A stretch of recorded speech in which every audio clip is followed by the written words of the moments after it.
Hurkkanen. Katsotaan tuota pakuutusta. Miten niille kävi, oli vaan 15 vuotta ja yksi pärjäs ja kaikki muut suurin piirtein päätyi päälle. Puolet rupesi ontumaan. Toinen puoli hylättiin muuten vaan. Joo. Ja Tanda ja sitten se joku pärjäs siinä 30-luokassa avoimessa. Siinä se oli. Mikä? Siinä Mikä oli pärjäs avoimessa? Susta voit tuossa avoimeen jollain. Okei, joo, no joo, mutta sanotaan, että se avoin 130 luokka, kun se oli 100 luokka. Ei paljon läpi. Mitä? Se 15 Ja voittihan se sen Kristina. Ei. Eikö? Ei, kun Paul voitti sen. Paulihan voitti. Paul voitti sen.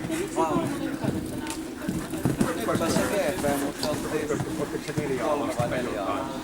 Ei ollut silläkään paras Ei päivä ollut tänne. ihan Mutta sehän on se Uppercut semmoinen, että se hyvänä päivänä se hyppää hirveän hyvin ja vaan olevinaan varovaisen oloinen. Ja sitten kun sattuu huono päivä, niin se potkii kaikki. Se on 4 Joo. salassa. 0,5 pistettä.